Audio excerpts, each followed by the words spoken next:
Anonymous. Cyber attacks. A new kind of warfare. Hackers and activists. Security leaks. Computer hackers. Hackers. Activists.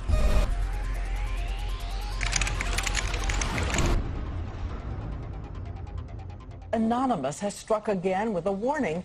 This is just the beginning. Anonymous is a collective known for recent attacks on government and corporate websites. The internet is a powerful new medium where just a handful of people in small groups, just by shifting data around in the right directions, can make big changes and big damage. The more you said, the more frightening it was. The Pentagon is now singling out Anonymous as an example of the serious new cyber threats facing the country. The fundamental unit here is information warfare. We're gaining back the freedoms that the forefathers assured us through technology, and we can't allow these freedoms to be taken away. I will put my body on the altar of liberty again and again and again.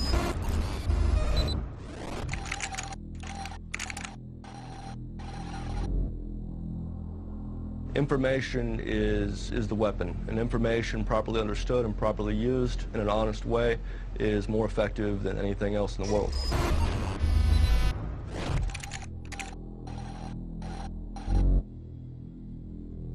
If you've got your eye on Boeing, yeah, please go for it. I'd like to see those fuckers go down. Download the code, modify the code just a bit, bombard the Pentagon. You're either with us or you're against us.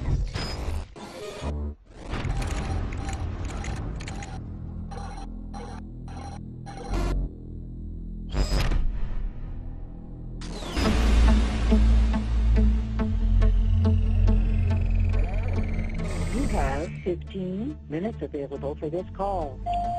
Hello? Andrew? Are you there?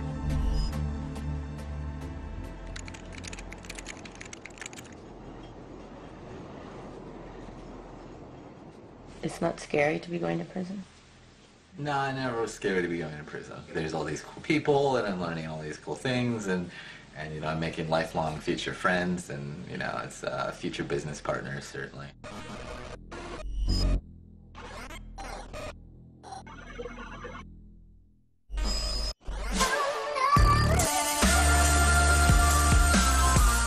Embarrassing people. I enjoy it. It's viscerally fun. He's an instigator. The most lovable little pest on the internet. His ability to make other people so angry is the talent that he has. Almost 99% of the articles that come out for Weave, they all start with, he's a dick, he's an asshole. Little Weave is going to troll the fuck out of Apple and AT&T.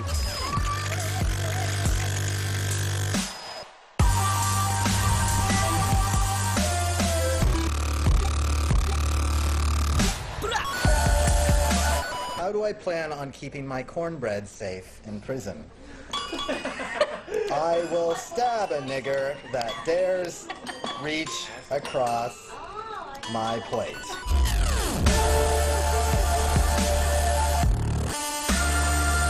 I am the Bruce Lee of Reg XP. I didn't get caught. I put my name on what I did.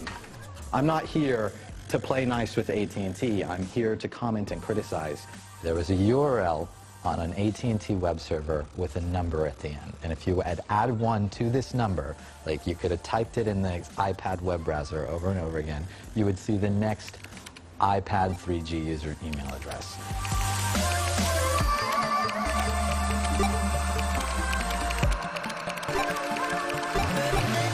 Here's AT&T handing out a complete target list of their customers. It was morally required to come forward and sort of put them over the coals for this. It was like 114,000 email addresses. And it's quite a list. New York Times CEO Janet Robinson. White House Chief of Staff Rahm Emanuel. Diane Sawyer. Not to mention the U.S. Army and Congress. It doesn't get much more high profile than Mayor Michael Bloomberg of New York City. Mayor Bloomberg was like, this isn't a big deal. It's not like people can't find my email address.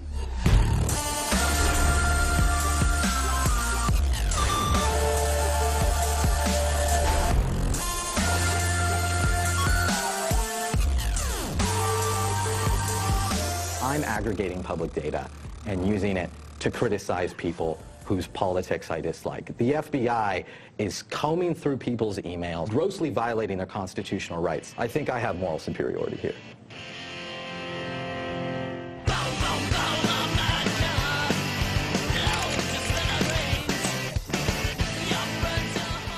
NSA and FBI are like both walking here, and they're looking at the computers and they're like, my God, these red dots, they're converging. They hit a button.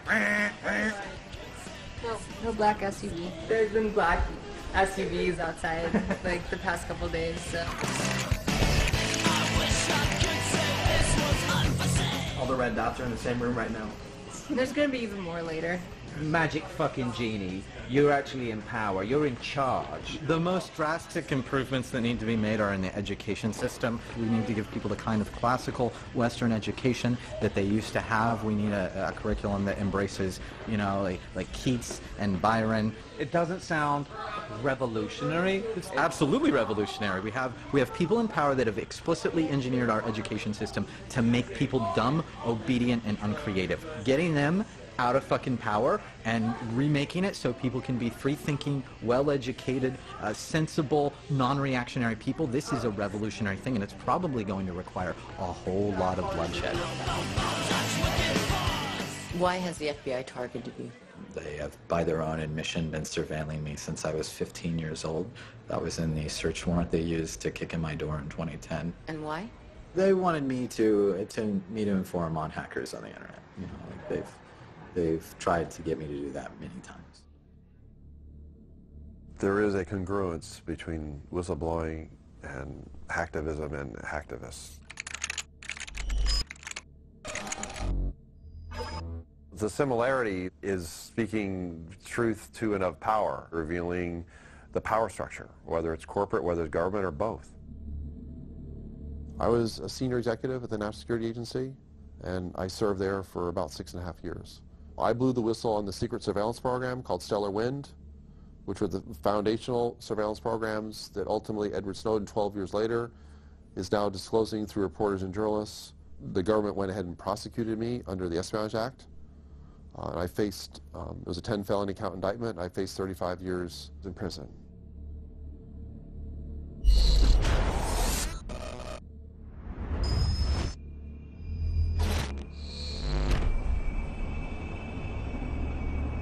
Hackers are important in the sense that they have the capacity to expose the secret or the inner workings of the state, which is why they are terrified of hackers and they are going after them with phenomenal vengeance.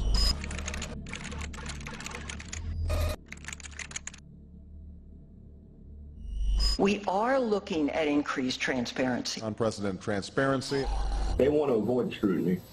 So our response, our best weapon, is to bring scrutiny to them.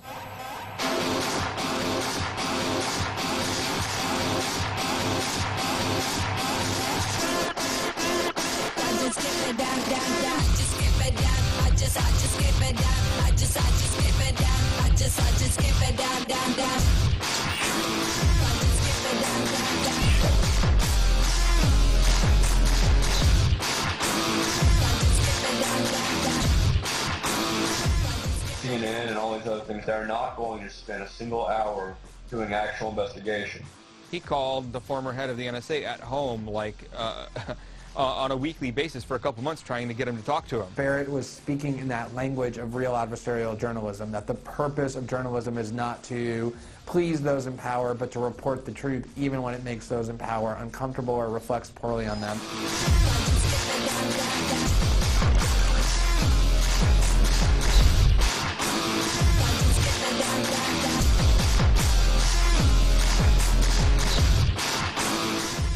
29 years old, a cocky college dropout, a self-described anarchist, Brown proclaims he is policing wrongdoing. He was brash, he was cocky, he was arrogant. He's fucking full of himself.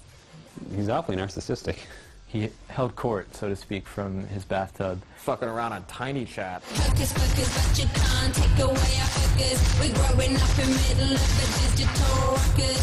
You can say fuck us, I am putting on the stoppers. We could be hackers, making it like Lakers. While we become workers, you become golfers. The modern day coppers beating on us for the papers.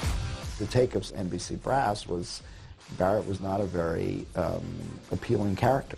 He was not somebody that they wanted to tout as in any way heroic or doing an admirable thing. Barrett was somebody who was very open about his own struggles with substance abuse. He was on a maintenance drug, like a methadone, like he was on Suboxone. At least he was trying to stay off hard drugs, you know, to be on at least a medicine.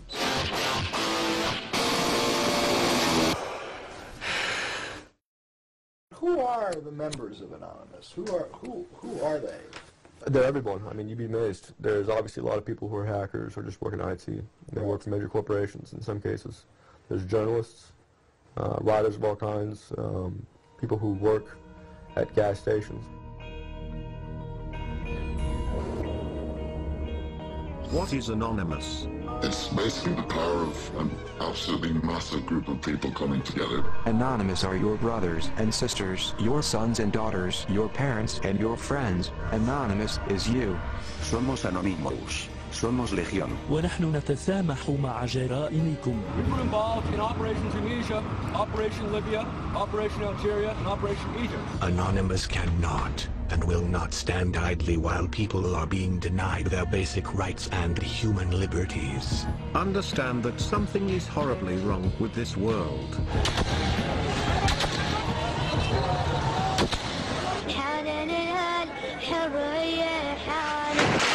The Tunisian government has made itself an enemy of Anonymous. The Egyptian government has revealed itself to be criminal for the good of mankind and for our own enjoyment. To end the corruption, we must expose it. If you are working for a corrupt company, leak the data. If you are working for a corrupt government, leak the documents. Think for yourself. Question authority. Join us in this battle for freedom of information worldwide. Remember, we are you. Anonymous is you. And you are anonymous. You are fighting for yourself, the web, and for the next step in evolution. It's a very interesting relationship Barrett has with Anonymous. Barrett's anonymous. He's their spokesperson. Barrett's not anonymous. He's not their spokesperson. Is Barrett really anonymous because he doesn't hack and he doesn't really have computer skills? Well, does he have a Guy Fawkes mask? He was fulfilling a very valuable and important function, which was to give Anonymous the legitimacy it needed. He was the person who was willing to go on record. It's an open brand, like anyone can sort of label what they're doing anonymous. If you're doing something that people don't approve of, then Anonymous will turn in on itself and sort of like eliminate that, you know, like whatever it is that doesn't kind of fit in with the truth-seeking, justice-seeking ideology. Are you not worried that even an informal involvement with Anonymous is going to end up with you targeted, with you potentially going to jail for this? I mean, in Texas and indictments, it's like a Texas bar mitzvah. I got friends who've been died, they've gone to prison. I mean, you know, it happens. He was interacting with other hackers. A couple times he wanted to make the point that he was not a hacker, that he was of the community. Anonymous members try to hack into people's personal accounts and attempts to post personal information. We haven't tried to hack into anybody's personal, like a military person's personal account. And if we did, we wouldn't fucking go around bragging about it beforehand. We would wait until we were done. This article is also poorly written, and I object to that. He wasn't able to just kind of do anything cleanly without people giving him a hard time about it. My actual title is Cobra Commander. So that song needs to be acknowledged, I think, further. I also go by faggot now. They use that non-pejorative fag.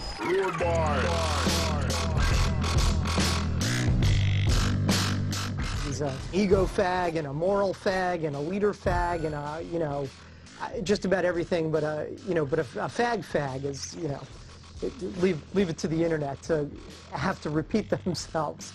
What happened today is certainly illegal. Why are you willing to show your face? I'm more useful as a name fag than I am just as another person with his name hidden. Barrett being a named person was his own doing. He did not show up as anonymous. He showed up as Barrett Brown. There's a new world being born here. At least that's the perspective of the people in it. And I think Barrett really reflected that and gave voice to this emerging worldview. Whether it's valid or not is another question. We are anonymous. We do not forgive. And we do not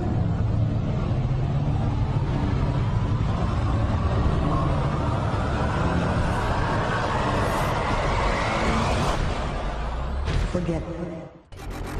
I'm the de facto leader of a movement, screaming hack the planet back in 99. Activism in its prime. Sabu spoke about things in terms of this being a movement for revolution, and everybody was his comrade or his brother. He had kind of built himself up within Anonymous and had this reputation of, like, doesn't give a fuck freedom fighter. There's de facto leadership, de facto organizer. Someone had to have the idea and start bringing people in. So for a little while, they're going to listen to this guy. They're going to say, what are we doing here? Why are we doing it? There are two types of hackers. There's a ghost hacker who constantly changes his identity so nobody knows who he is or even how to really get a hold of him. And then there are people with permanent fixed identities. Subversive. Fuck the feds. Fuck the government's obsession with controlling the people, and fuck our lack of privacy. Sabu had a permanent identity. He made it pretty clear what his philosophy, his politics were. I find him to be incredibly annoying.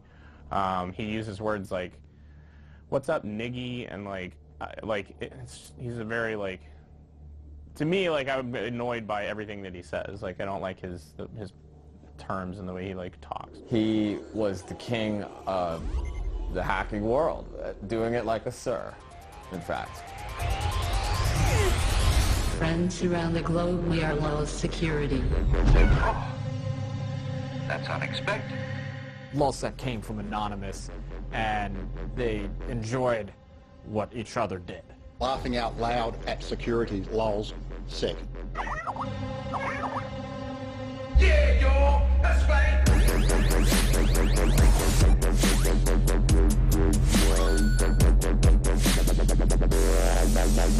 Greetings from Anonymous. For the past decade, the government has tried to take control of our internet ocean.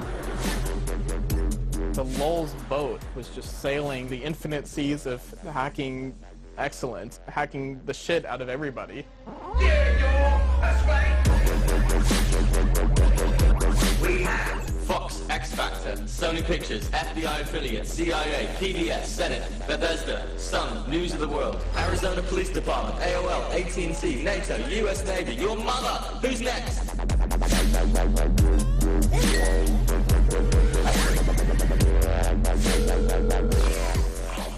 Dopey, is everything alright? Are you dead? Crossing the road, I'm not gonna Are you okay? Remember you tweeted my fucking phone number, said 512-560-262. Here's the leader of LulzSec. Call him now, and you put him on the fucking LulzSec Twitter. Barrett Brown is the leader of LulzSec. Give him a call now. I got 200 calls. I might have been a bit inebriated. Hurry up! Get the sign. Do you have it? They say it in past. Oh my god. Oh my god, you did it. Oh my god. Oh my, you did it, man. No, I'm watching it. I'm standing here watching it. You did it. It's working. It's totally working. I was working in a cubicle, I'd be like, oh, what are those LulzSec guys doing today? You know those God hates fags, morons that protest soldiers' funerals and stomp on American flags because they got a problem with gay people? God hates fags. What part of that don't you understand, girl? I don't fucking understand why God hates fags. Because he can. You can sometimes take over the websites themselves, put messages up as we did today with Westboro. That's unexpected. You check downloads.westboro Baptist Church right now, you'll see a nice message from Anonymous. The hacks got bigger and bigger and bigger. Pull up the screen, and they're like, Tango down, CIA.gov for the lulz. Very well, sir. I'm like, oh shit. What a hacktivist can do and does do all the time is embarrass the power elite in a way that, boots on the ground can't. So you can go and sit in front of a building, you can circle the Pentagon, that doesn't really embarrass anyone. If you hack the website of the CIA, you've embarrassed the power structure of the nation state. You've embarrassed the Pentagon. You've embarrassed the United States of America. You've embarrassed it by puncturing the illusion of their power. You made us look bad. You taunted us. We don't take too kindly to that. You embarrassed me. So when someone comes along, like a hacker, and exposes the dark underbelly of this beast, that beast, it's not just tickling the beast, they're going to take some swipes at you. One of the most notorious hacking groups of all time has had its head chopped off. We turn to the government crackdown on a loose, large network of politically inspired hacktivists. A 19-year-old who goes by the nickname Topiary was arrested in Scotland's Shetland Islands. The FBI will pull in some 17, 20-year-old kid and threaten them with 100 years in prison just to get them to inform on people. There were at least 3 snitches involved in the takedown of LulzSec. This was a domino effect. People were taken into custody that folded on their comrades.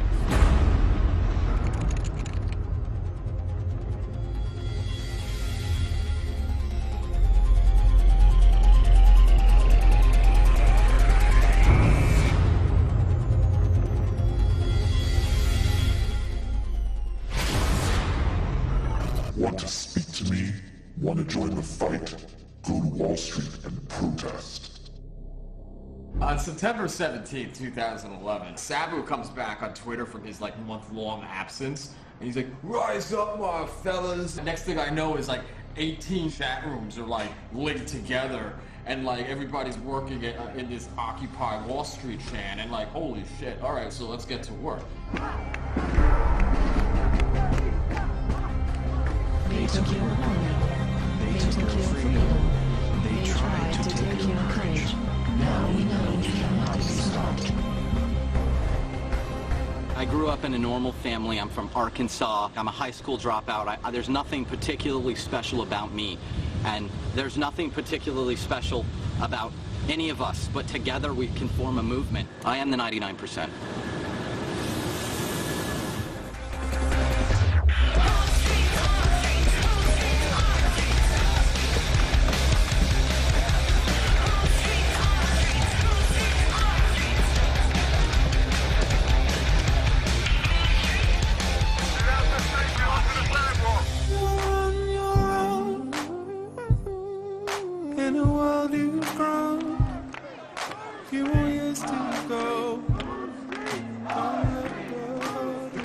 Tricked us into going down a one-way street, and then they kettled us because we were on a one-way street.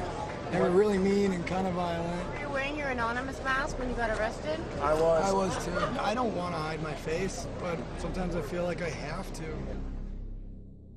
People are dismissing you guys as anarchists. Well, I'm an anarchist, and many Anons are anarchists as well, and so are many of the people who support us and work with us.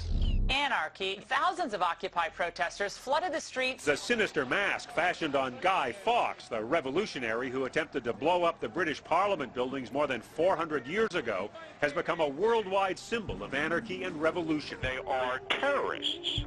The other side, the rich motherfuckers, portraying us all as destructive, mindless anarchists and so forth, really exposed how reactionary and how inherently violent the police state really is.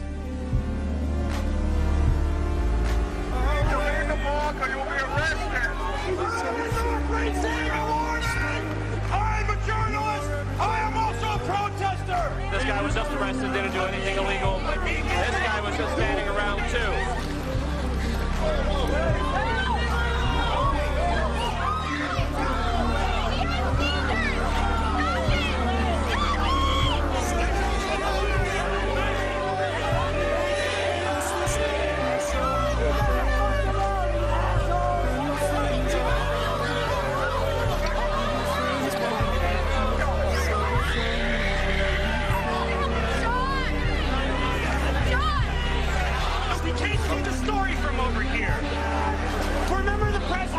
to do our job if you kick us out of the park!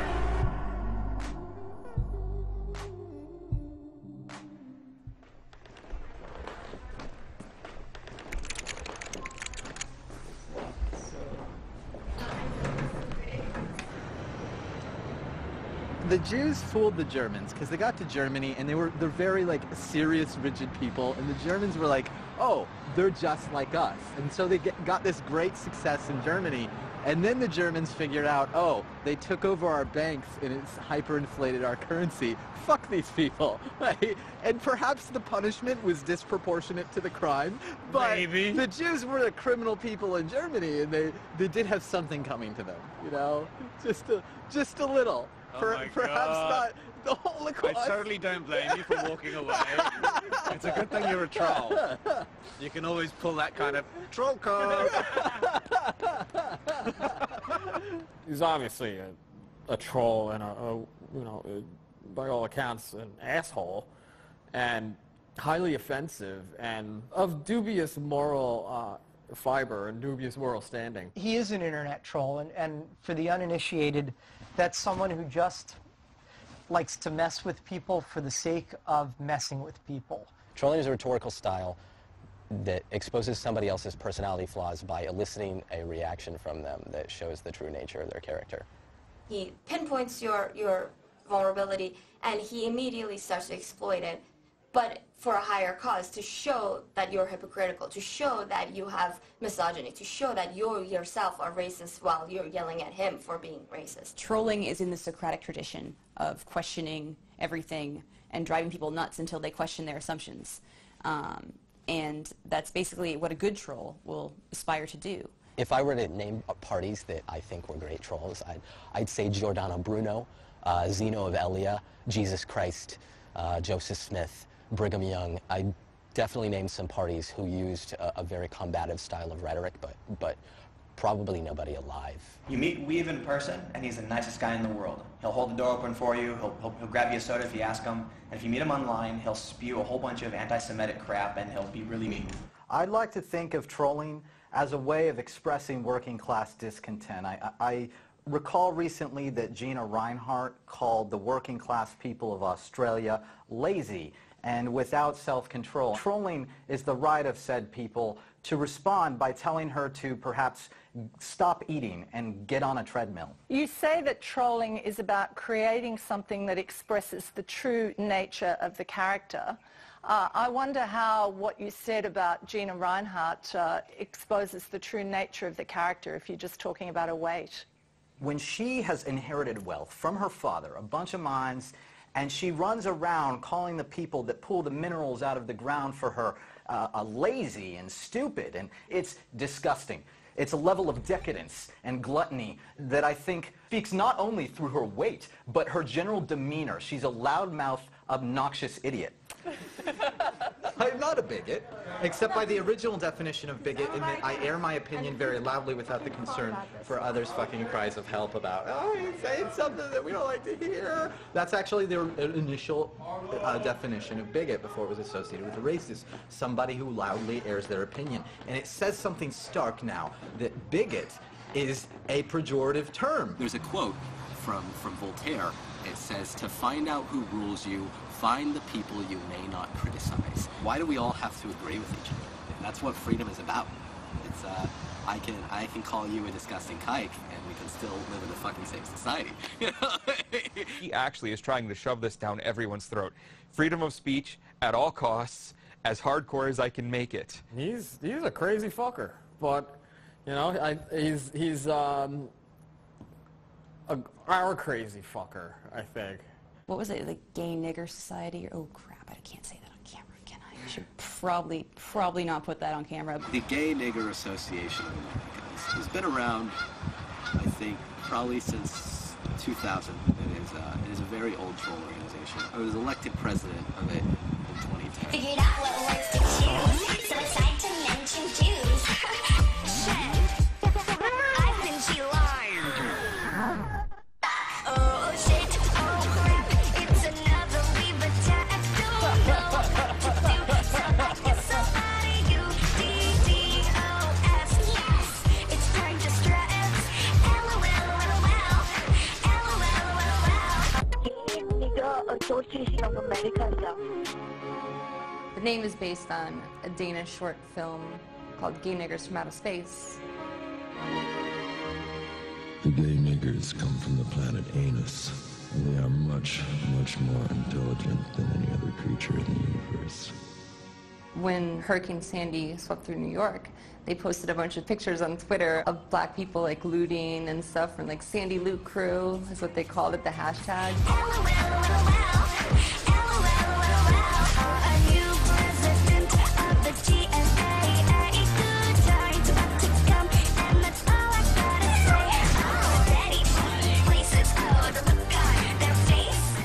Tons of media outlets picked it up. If people were tweeting out pictures of white people in suits stealing TVs, the media would actually investigate it and be like, all right, this is bullshit, instead of just reporting on nonsense without any forethought. Trolls in trouble. Computer hackers find themselves on the wrong side of the law after breaching AT&T security. I mean, I guess there's like a blurry line between like Goatse Security, was it a troll or was it a hack? But I mean, the name Goatse Security invokes that terrible image of that ruined my childhood. He named his company Goatse Security, so if you know what Goatse is, G-O-A-T-S-E, I'm not going to explain it. Hey, there's a gaping security flaw here. No, Mommy, make it stop!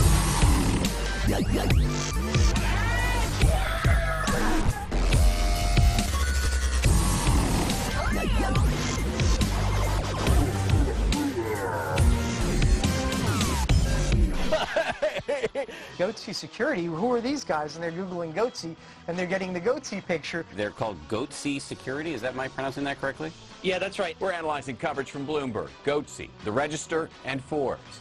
Goatse Security would expose the gaping security holes in your systems. A corporation like AT&T and Apple, you know, the only way you can really get to them was literally to send it to the media and make a gaping asshole mockery of it.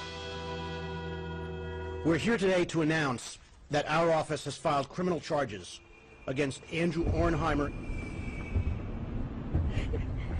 I can't fucking pounce on it. I don't understand it. The picture that the press has painted of me is unfair, and I'd love to have a discussion, a fair discussion. Truth triumphs in the end. Would you say you did anything wrong? I don't believe I've done anything wrong, no. What happens when a hacktivist comes along, some kid, right, like Weave comes along and like punctures the invincibility of the United States government or AT&T? You minimize the power of these institutions by doing that, right? That's why these kids have to be stopped.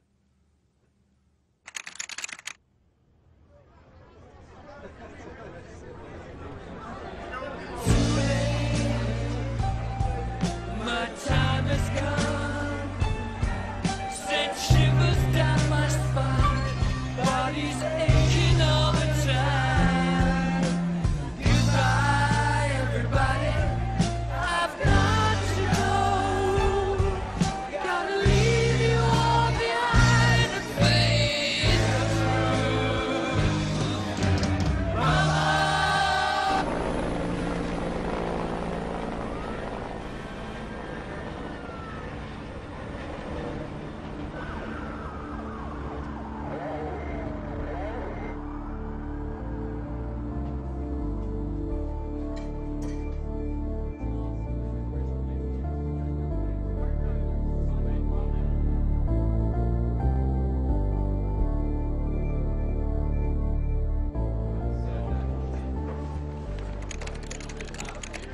Come on, everybody. Everybody, we're going.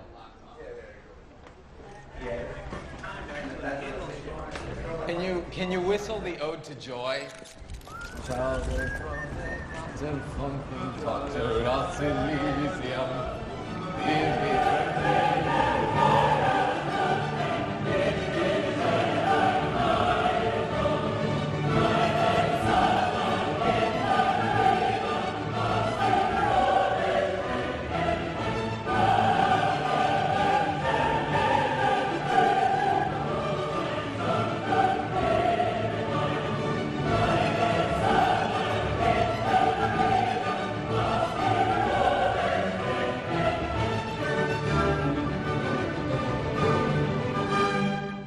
enjoyed knowing you. I hope to see you all again. If not, write me shit and keep causing trouble.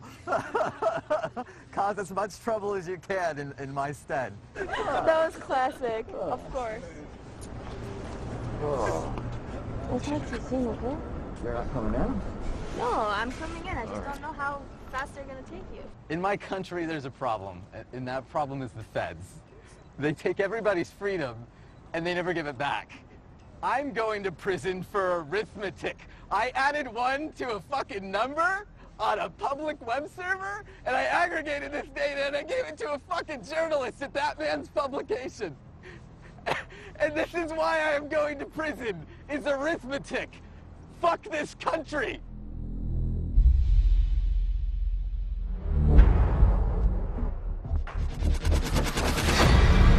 America's priorities are our priorities. We are developing solutions that prevent cyber threats from becoming cyber attacks. Because at Northrop Grumman, values are what enable us to perform at the very highest levels. Because we know that what we do affects the security of our nation and other nations around the globe. Northrop Grumman. CACI. Lockheed Martin. Booz Allen Hamilton. Abraxas. Palantir. Stratfor. Leader in global intelligence. A lot of these companies recruit very much from the CIA and from the military intelligence and that kind of thing. That's very, very common for board members in particular to be either ex-generals, ex-CIA, ex-NSA in some cases. Even people who are paying close attention to it, like me, had never really focused on those players before until Barrett started doing the journalism that he was doing.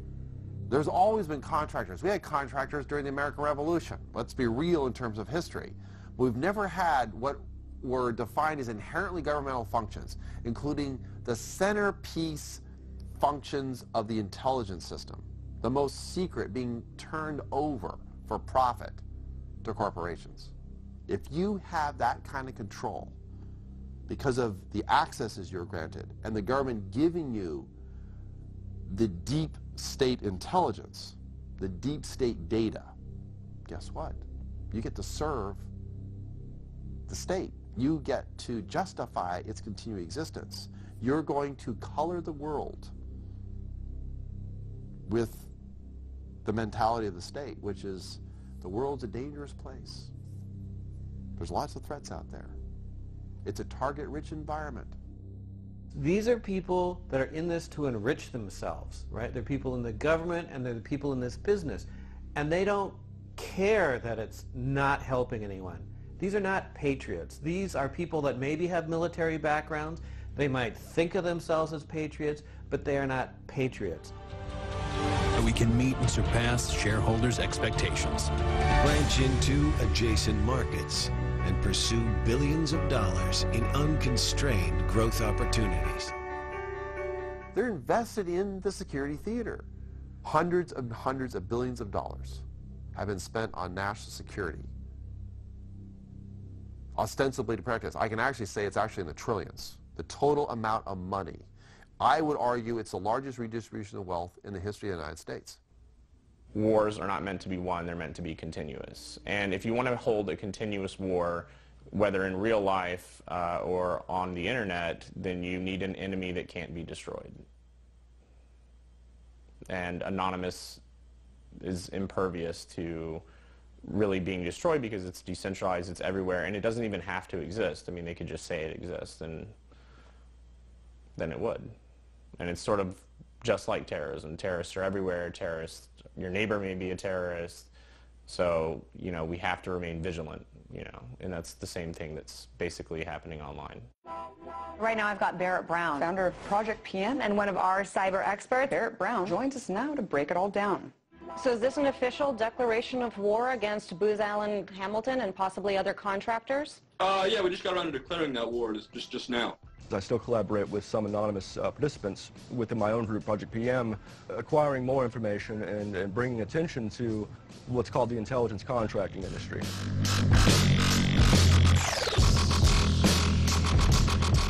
Well, he has this initiative called Project PM, which is a crowdsourced wiki that is supposed to investigate the mushrooming cybersecurity industrial complex. It's a collaborative research project. You're tapping into the collective consciousness of the world, which is always an incredibly powerful thing to do. That is going to be the future model of journalism. The collusion in part with press, mainstream press, was we're just going to sort of look the other way. We're not going to actually use the powers we have available to us. He was building up this database of who is doing what with who, you know, what intelligence firms are working for what government entities, what outside ones are working together, what contracts have they landed that we don't like, you know, all that type of stuff they don't want the public to know about.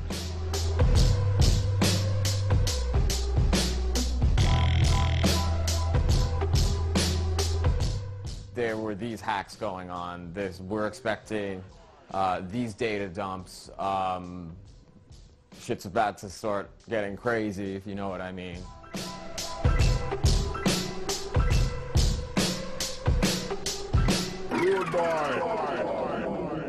Going through, you know, thousands of emails is kind of a huge undertaking. It's a lot of reading. Did you do that? Go through hundreds of emails? Can I say that? These people were contributing to what they believed was a journalistic project. They were contributing anonymously, they thought, to help the cause of journalism. Obviously, Barrett was onto something. Otherwise, there wouldn't have been this type of reaction.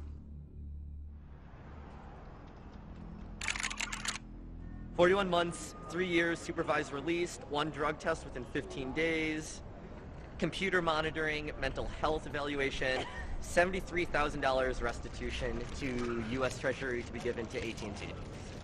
He reached for his phone, he reached for something, they fucking tackled him, handcuffed him, took him out for like 15 minutes. He came back, not just in like handcuffs, but like with the thing around his waist, like the big chain, laughing. Like, it's seriously like walking around the courtroom, just going like that. I gave him the thumbs up. You guys fucking seen this?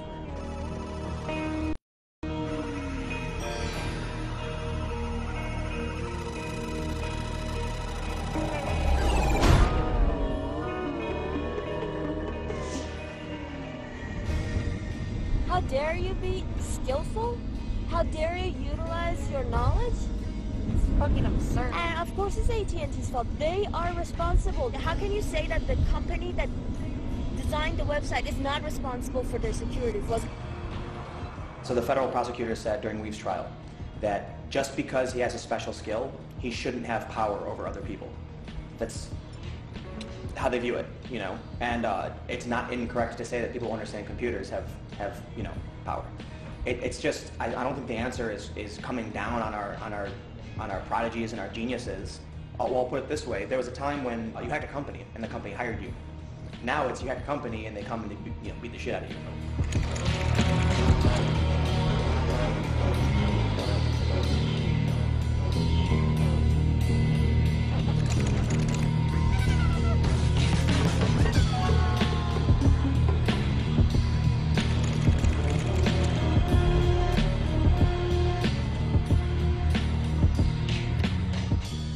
Hackers, hacktivists in prison by virtue of pointing out weaknesses in the very structures that we depend on as our common good. But we weaken the common good for what? We're turning on ourselves. And any time a country empire turns on itself and begins to find threats from within, well, that should tell you how far gone we are.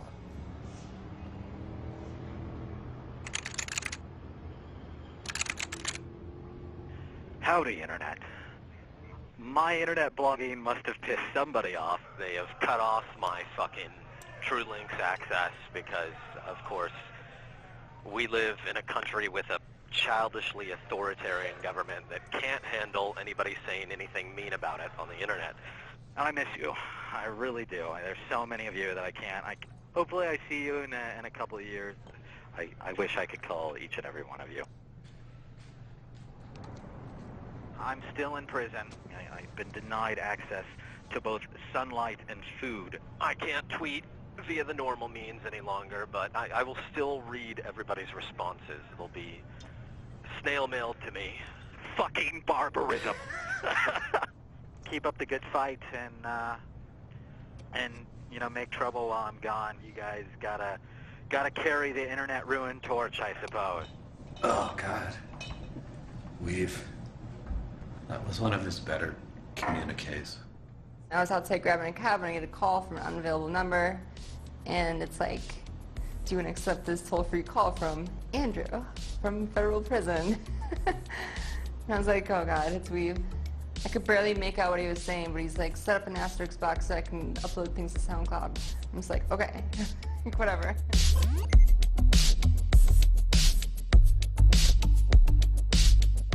He had email access for a month, and then they took it away because they figured out that he was sending messages to another person who was tweeting them out from his account. He and someone else had like code words set up, so if I said like, say this to my mom or something like that, then the next line would be a tweet. They were trying to shut him down, and we found a way to subvert it. ISS, IFS client, Scholar macro, real giant, sitting in a jail, getting mad, defiant. I'm the man where they can't stand compliance. The more that they try to, you know, make this go away, the government, it keeps coming back, and it'll bring more attention on Weave. It took him a couple years to garner 5,000 followers, and then as soon as he goes to jail, in a month he gets 5,000 more. Got the Tommy Wiseau, director of the room when I spit flow. Singing Weave should be chilling and get mo. Cause a man's afraid of gay names when they raise the crypto. It took them a month to figure out that we were uploading to SoundCloud, even though there was like news articles about it. And just a few days ago, we looked at the caller ID, so we had 2 mysterious phone calls. One of them was from U.S. government, all capitals, and the other one was from Federal Bureau of Prisons. Ever since then, we haven't heard from him.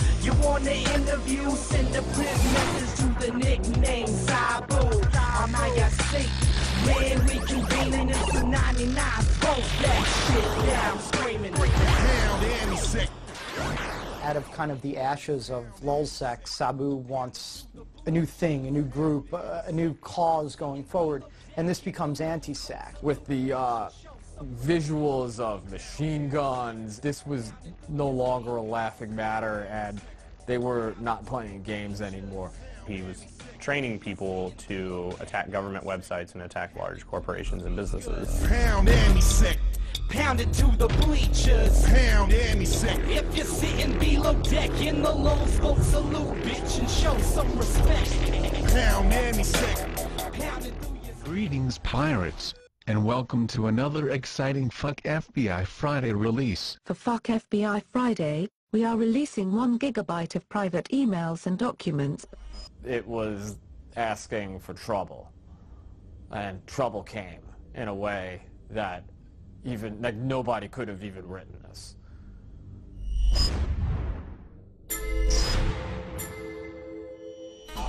Anti-sec culminated in Christmas of 2011 with the Stratfor hack. I remember like being with my family around Christmas, like glued to my computer, like looking over, trying to interact with my family, right, at the same time as, you know, the Stratfor stuff's going on. And I guess there's that glee that happens, right? The glee that happens whenever, like, oh, this happened, this big hack. Some people are just hanging out, you know, because it's like, you know, I'm a devotee to train wrecks. And other people are, like, seeking out knowledge. Stratfor is a private intelligence contractor. They act as a outsourced private version of the CIA. The national security journalist Joshua Faust or Faust maybe, he said that Stratfor is no different than a private investigator, but PIs don't have the sort of clientele that Stratfor had. Hunt oil, National Oilwell Varco, Emerson Electric, Dell Computers, Northrop Grumman, Lockheed Martin, Department of Homeland Security, Defense Intelligence Agency, U.S. Marines, and they don't have the sort of informants that Stratfor has. Israeli Prime Minister Benjamin Netanyahu, Mexican diplomat Fernando de la Mora Salcedo, DEA pilot and sometimes supervisor William F. Dion, giving them information off of JWIC's top secret classified computer network. So that's not the PI that you would hire to see if your spouse is cheating on you. That's Stratfor.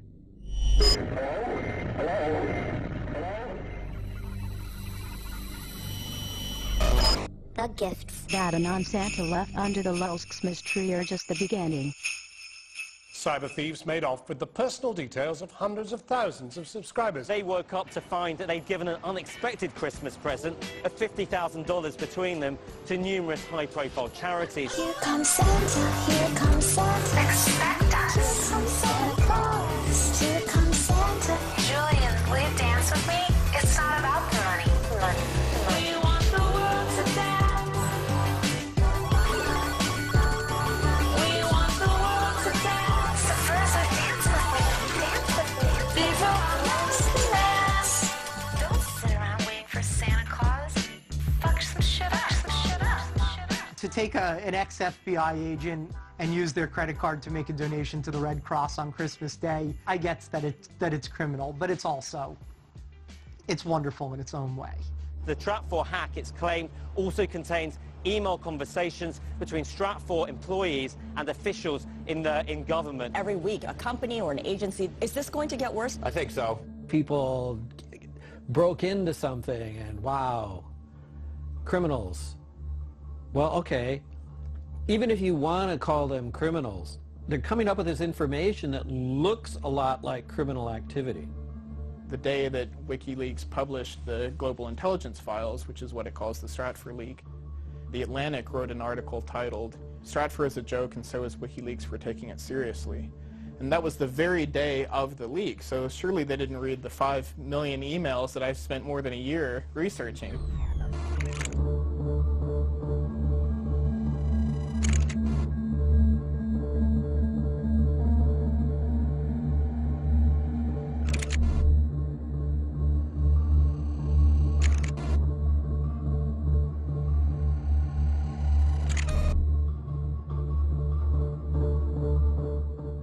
The 5 million emails have just been published. The most important revelations are still unknown.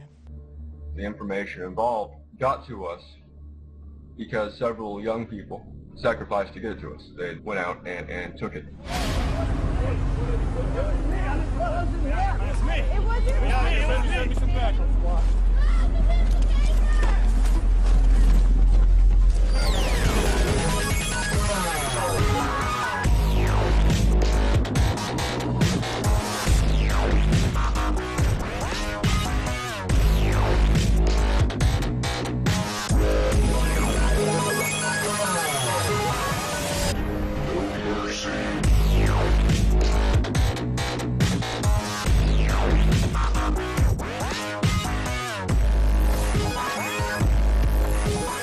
Infamous anonymous hacker Jeremy Hammond, #1 on the FBI cybercrime list, pled guilty to Christmas hacking spree.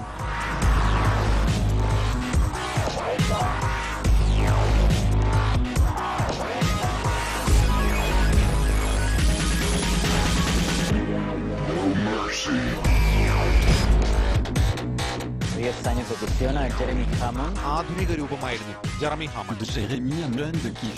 Known as the electronic Robin Hood, Jeremy Hammond. Computer hacker Jeremy Hammond has been sentenced to 10 years in prison.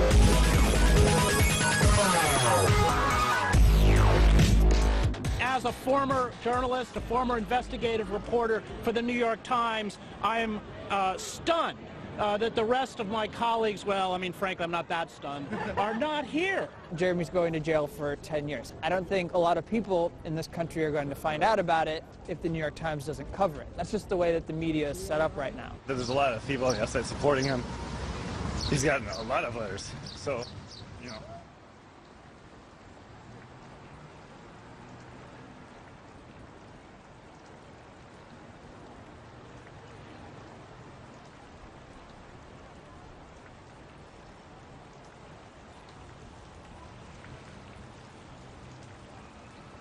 Hammond's actions are acts of civil disobedience, fundamentally. In hacking Stratfor, Jeremy Hammond achieved some degree of transparency. It opened our eyes to things that we needed to see. सच का साथ दिया है और उन्होंने सिर्फ उसी को सामने लेकर आए हैं जो सच था. 25 years after Bhopal, after a gas tank released toxic gas into the city surrounding the factory, they were monitoring dissent and demonstrations against Dow Chemical.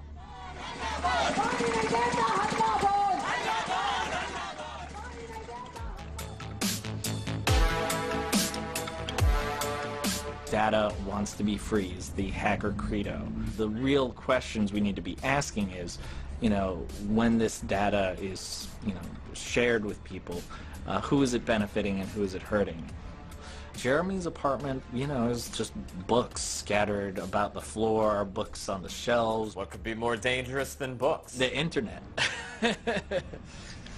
Which is really just one giant book about all of us being written in real time.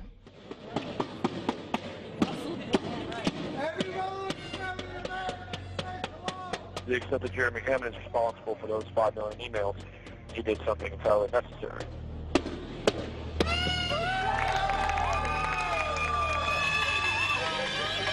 Stop projecting this. If the U.S. was a country that was actually governed in accordance with the rule of law, then I would be the first to oppose any crime against any company, including hacking. But the fact of the matter is that this is not a country governed in the rule of law. We love you! We love you! We all love you, Jeremy! We all love you! We all love you! Jeremy, flash your light! Jeremy! Yeah! Jeremy, flash your light! Your mom is here! Your mom is here! She loves you! She loves you! And I'm proud of you too, boy!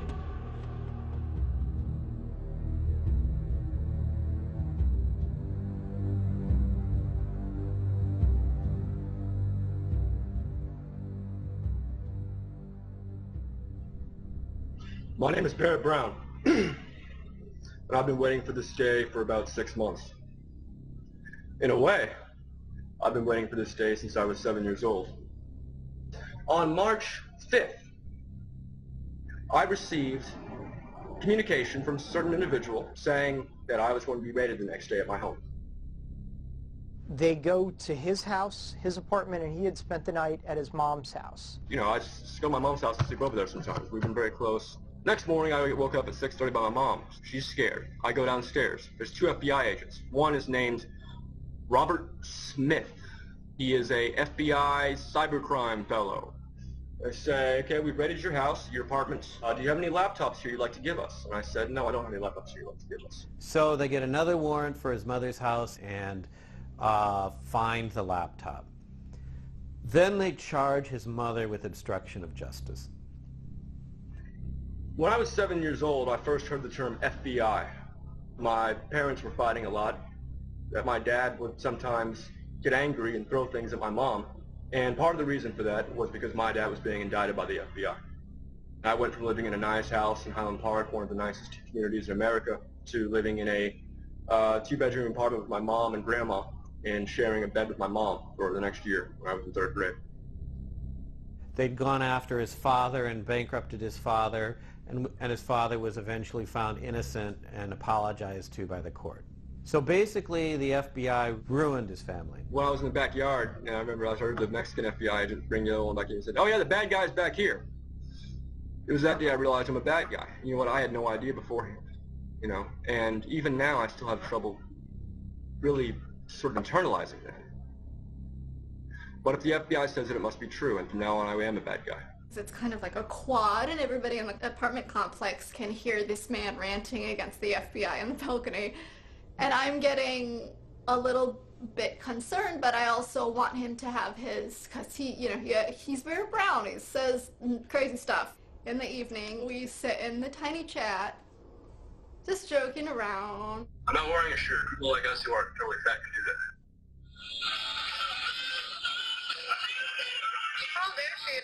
An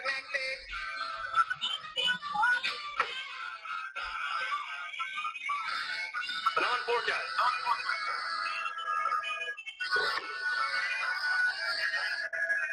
Hey, can you tell me if you're a gift or not? She said shit. I swear to God, she said shit the other day. It was crazy. And the picture on her fucking Twitter is the same person. Yeah, I'm pretty sure it's a real person. Oh my god. Look at your You don't have to really think I'm like super passionate about this argument.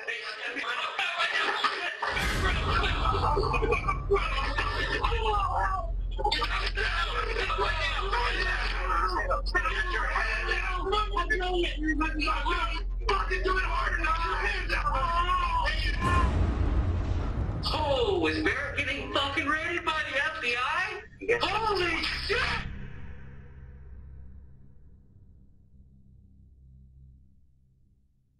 If you're in the place getting raided, okay, you don't know anything because all of a sudden your utilities go out. And the utilities go out because they're concerned that the concussion grenades might start a fire. So they don't want the gas or electricity running, okay? And none of the stuff you see on television where, you know, they go at the door with the battering ram. No, that door comes down in one blow. Okay, and you're down on the floor, okay, with one of these macho jerks pointing an assault rifle at your head, swearing at you and telling you to freeze or he's going to blow your fucking brains out. The second agent came around in his camo with his gun, and he looked at me as if he didn't know there would be a girl there. Barrett's mother came over. She sees Barrett Brown V and then the ampersand over and over and over again on Twitter. Barrett Brown banned is a way that people communicate that somebody has been arrested. He's talking shit. There's no crime against talking shit. But maybe there is now. Robert Smith's life is over. So when I say his life is over, I don't say I'm gonna go kill him. But I'm gonna ruin his life and look into his fucking kids. How you like them apples? What kind of threat ends with "how do you like them apples"? It's like from like 1840 or something like that. If it was just threatening the agent and that's all he was being charged with, I wouldn't even care about this case. Let him and Special Agent Robert Smith go out back and duke it out, or let Special Agent Smith beat him up, or whatever he has to do. The second indictment comes, and then it's like a fucking kick in the gut.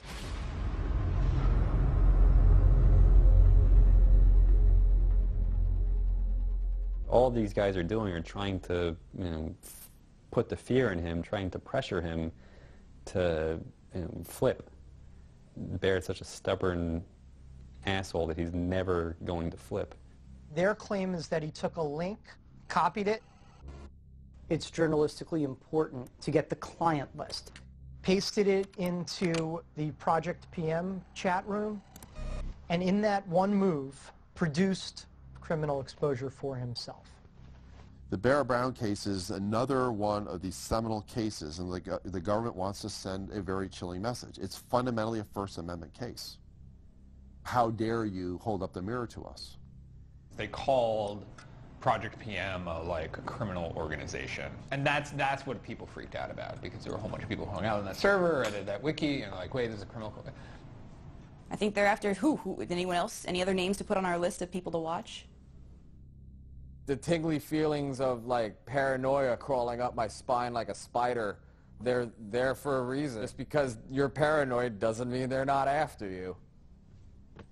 So Jeremy Hammond did the hack, 10 years at this point. Who's the guy that's looking at 105 years at this point? It's Barrett Brown. And what's the difference? He's disseminating the information. He's doing something more dangerous than what Jeremy did. Here's the message it sends. From the government to the hacktivists, who are getting great coverage and are becoming folk heroes through the press. Don't talk to the press, because we're going to get their computers and we're going to get their sources and we're going to get you through that.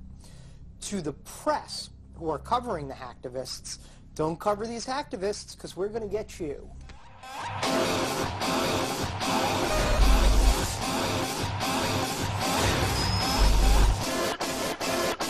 Just give it down, down, down. Just give it down, down, down.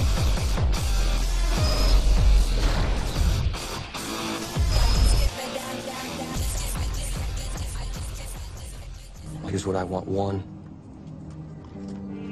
I'm no longer your bitch. 2, all of my charges are dropped. 3, all of Barrett Brown's charges are dropped. That's up to the U.S. Attorney. Figure it out.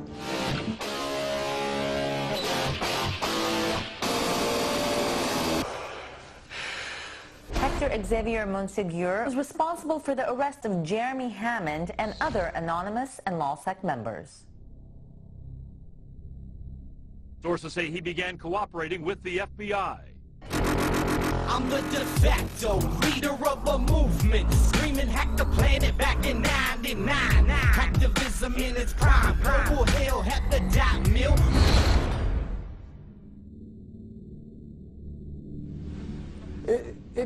Like, I felt like my brains had been blown out, like it was the last scene of The Departed. The FBI arrests Sabu, and they turn him within a day, and they have him back on the internet within 2 days. This isn't like some guy going undercover in the Gambino crime family in person for years. None of us had ever met him before.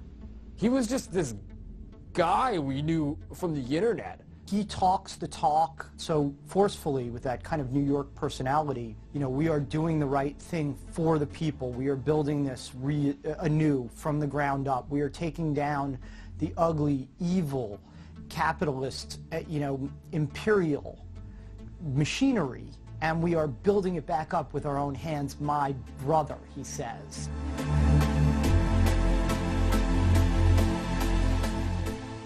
Looking at Sabu's interactions with reporters during the time that he was an FBI informant. Sabu could have easily just told the reporter, like, no, I don't want to talk to you, go away.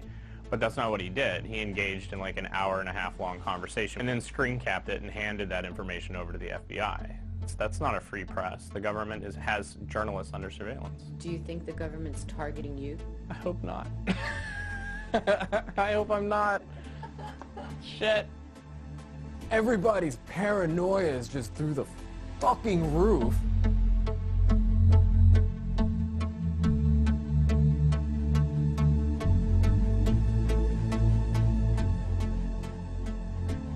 Wait a sec. If he was working for the FBI from that moment in June to this moment now, they didn't delete his timeline. They didn't try to hide any of that stuff.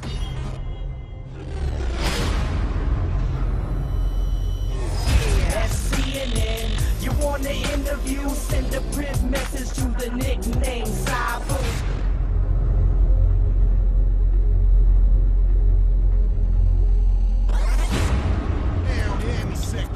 Pounding through your speakers.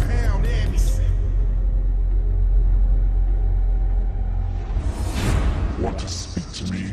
Want to join the fight? Go to Wall Street and protest.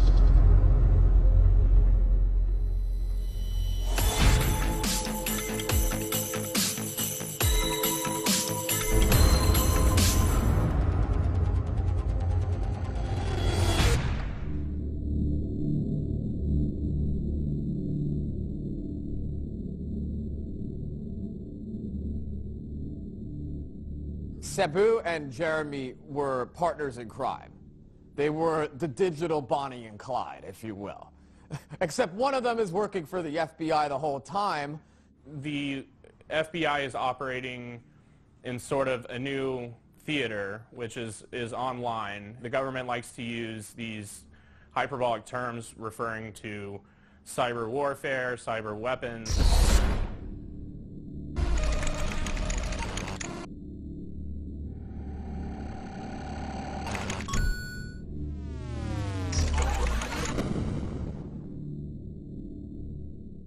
The feds, by proxy through Sabu, were giving Jeremy the 0 days to get into these websites. In order to, say, entrap a terrorist, they would sell him fake explosives. But instead of giving him fake explosives, the 0 days are real. In the hacker world, you either get in or you don't get in. There's no fake hack. They didn't it wouldn't be a crime if it was a fake hack.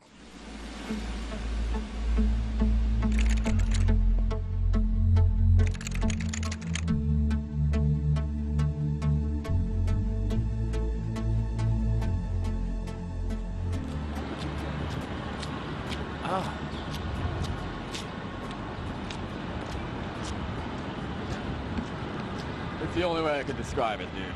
She filleted him.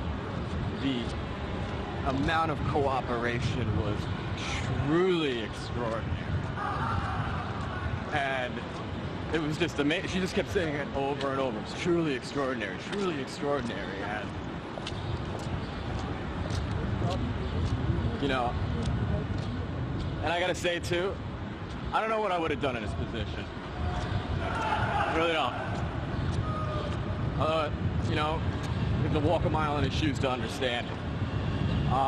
There's a lot of people that are going to be mad, though.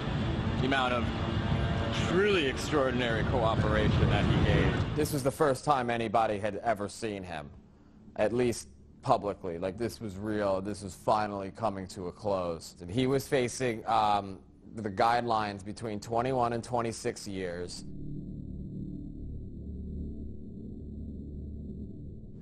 He walked out of the Manhattan court complex a free man. Yeah. He immediately cooperated with the FBI when they arrested him, and the judge said that that was probably the most significant aspect of the case, was that Sabu flipped so quickly, which enabled the FBI to sort of become a part of Anonymous over a 9-month period. They were apparently sitting at the computer with him at times. He had a camera in his apartment or house that was videotaping him every day. He was debriefed regularly by the FBI. Judge Preska said, and I quote, "I salute you." The prosecution and the defense and sort of built him up to be this sort of conservative folk hero, like the model FBI informant, the person who every informant should live up to be, to the point where it made it impossible for them to give him jail time. You can't. It would have been bad for the informant program for him to have worked that long, to work 3 years and then be sentenced to prison. Sabu pretty much neutralized Anonymous. Yeah. Completely. Yeah. Neutralized Anonymous. After he went down, everyone's afraid of following any leader, and they're also afraid of, you know, starting an operation on their own. In general, nobody trusts anyone. If you go on any IRC chat, they're all just talking about, you know, like, who's the Fed? You're the Fed. You're a Fed. Yeah, what about the Fed? Come on. Yeah, and what about that? Well, Like, even yeah, you know you're a Fed. At the end of the day, he's just a hacker getting used by the government. Sabu is the big snitch. Like, the 9th circle of hell is reserved for Sabu. Him and Cain and like Judas will be there with Satan. Lean back, bitch, we be sending an injection. Magic quotes off, join table in a section. Put it up on base, then it won't get erased. Then 20 million hits till you're down like some cavemen.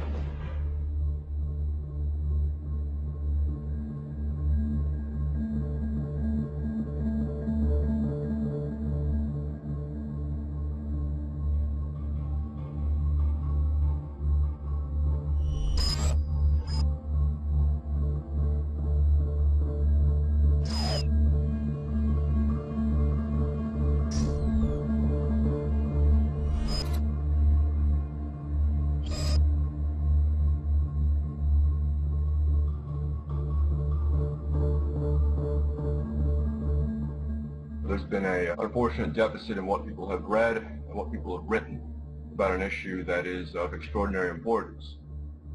Trapwire.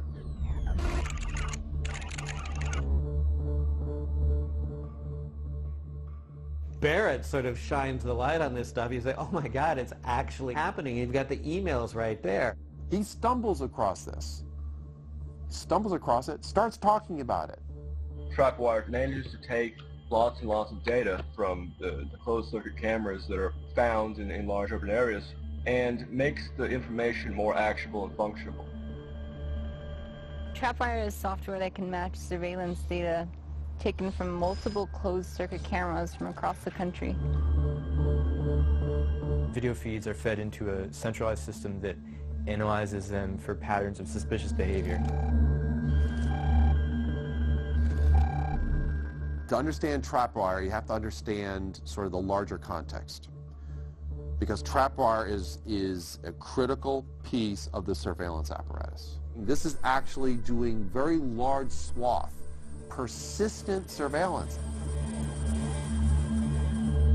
In 2007, trapwire cost about $1.7 million to operate in Los Angeles County. What we know about how it functions is largely gleaned from those emails. Trapwire has been deployed in Seattle, in Los Angeles, in DC.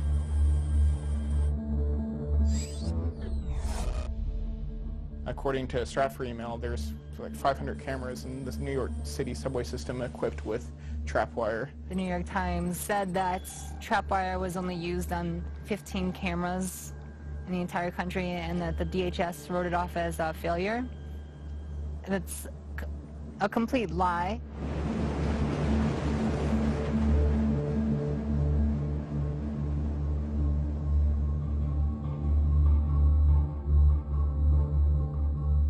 We had gone to 30th Street Station to troll trapwire, and so what troll trapwire was for us was essentially acting out these things that the security researcher Justin and other people had said this might work to trigger trapwire's alarms. Saying they're holding my laptop and looking around, and like a little bit. Tweeting, we did video. And they were being ridiculous about the whole thing. Obvious, yeah. Completely obvious. We ate with a senior official in the Philadelphia Police Department. During this, Homeland Security unit for Philadelphia Police had come to him and said, Dustin Slaughter and Kenneth Lipp are at 30th Street Station, and they're worried that they're going to smash cameras, that we have something terrorist in mind. It blew our minds when we found out they thought they were monitoring this. They actually were paying attention and freaked out about They're it. doing what everyone's worried about. Right. Like, Yeah. it's not... Anarchists are running all over the place and smashing, burning, looting.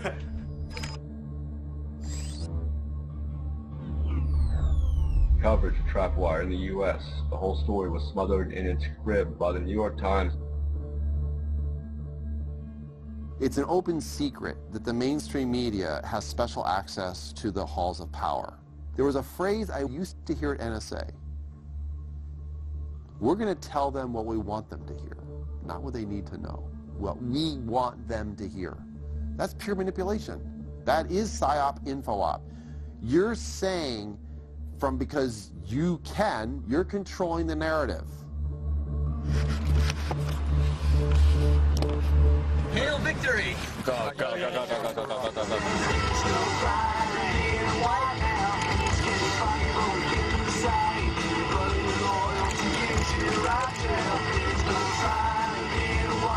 Lost 17 pounds. Yeah, dude.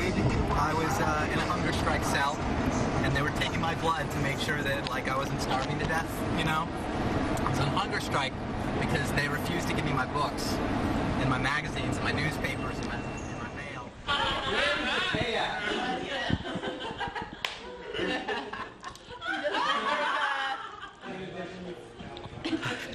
I spent the majority of my time in the SHU. They were like, if you continue, we're going to force feed you. And I'm like, well, you're going to force feed me? Hey, I ain't backing down, you know? The infamous computer hacker known by his alias Weave is a free man after more than a year behind bars. An appeals court has now overturned his conviction. Every bit of an operation, they can't copy, so they hating, so I'm keeping my methods close to the chest. I rock the knock on speed dial, in case I got a social internal contacts that ain't taking take mode. Oh no, my aim designed off, checking to see if it's suspended or if it got reset and appended to the SMs.txt. The enemy is holding.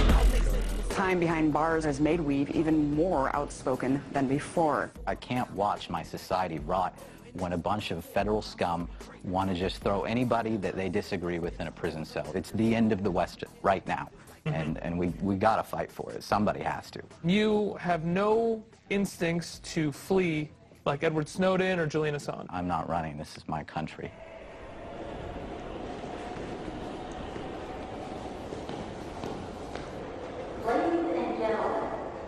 So this case is at every step of the way, from the The initial criminal complaint to my time in prison has always been about my speech, and they've wanted to silence me. And they further punished me in prison and subjected me to conditions above and beyond any other of the prisoners at my facility because of my speech. They wanted me to disappear from public view and memory. It was inside the shoe, like inside the shoe.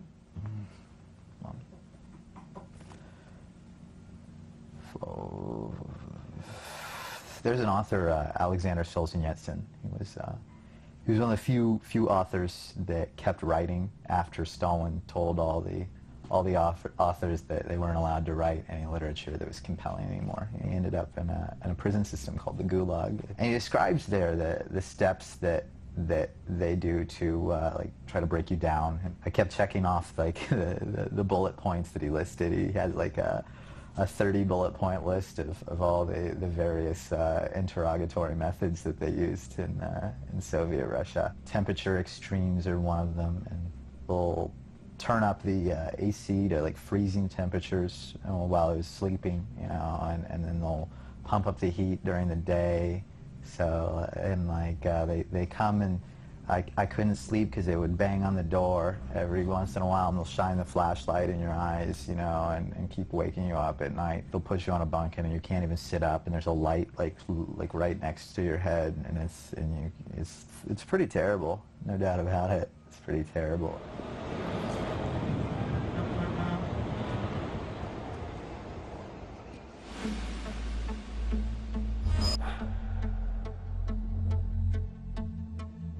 The surveillance state's already here.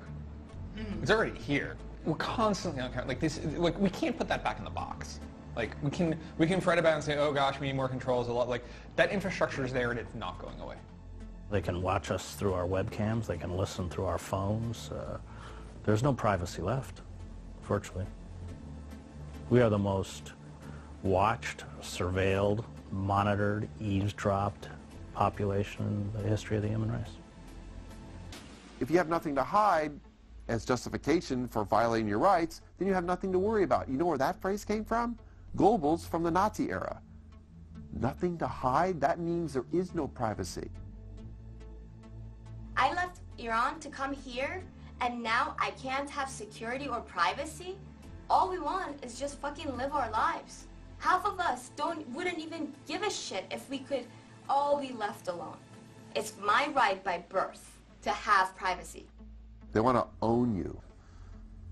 That's a power relationship, superior, inferior. If I know every single thing about you, about what you think, how you reason, what your fears are, what you're planning, what you're doing, and you know nothing about me because I'm shielding my behavior behind a wall of secrecy, I have incredible power over you. The power imbalance between us is immense because I can now manipulate you, I can threaten you, I can alter your behavior in all sorts of ways, I can anticipate your behavior, I can prevent you from doing things that you're planning, I can prepare in defense of what you're doing, I can always stay many steps ahead of you. This mentality, this pathological, you have to understand the mindset, you have to understand the psychology behind those who want to know everything.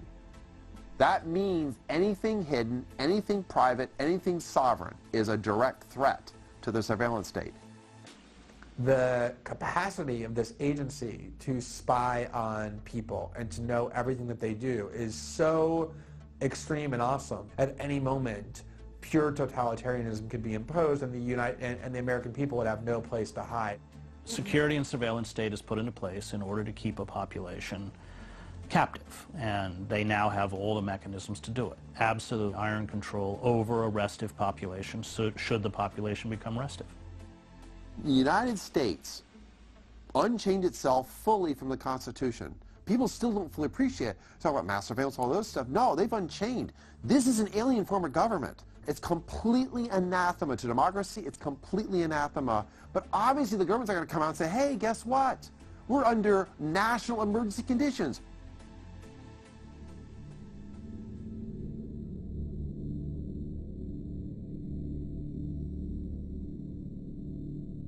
Every time they come after someone like myself and the wealth they have, it damages them. To the extent that these things happen and they get publicized, the population is antagonized.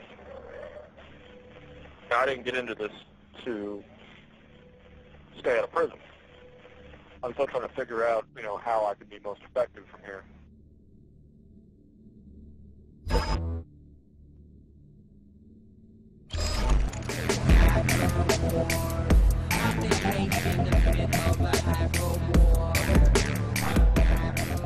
I'm going to continue hitting large companies and institutional powers. I'm not going to take no shit from nobody. Fuck them if they can't take a joke.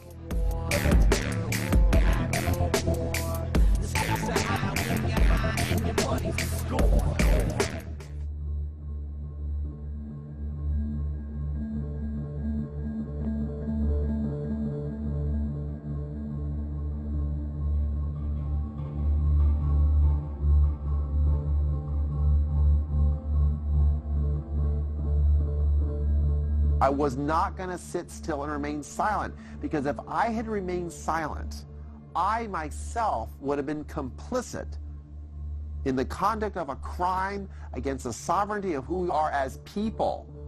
That's we the people, capital W and capital P, we the people.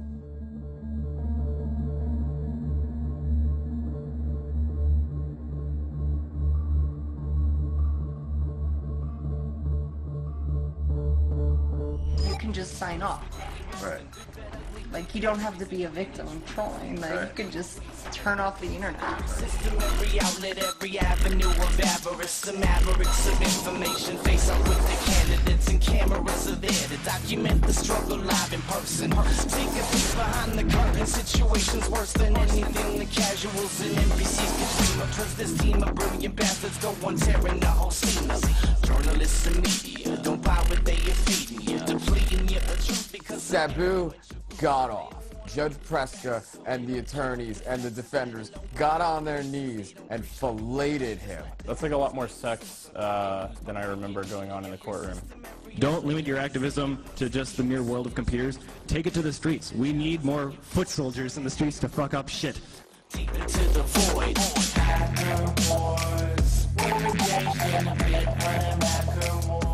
Dallas, Texas native Mr. Brown joins other infamous Texans who fought the government, such as Branch Davidians at Waco, Texas. Fucking really? Really? The Branch Davidians? Really? Fuck you. Stakes are high and there's a crime to play on the course.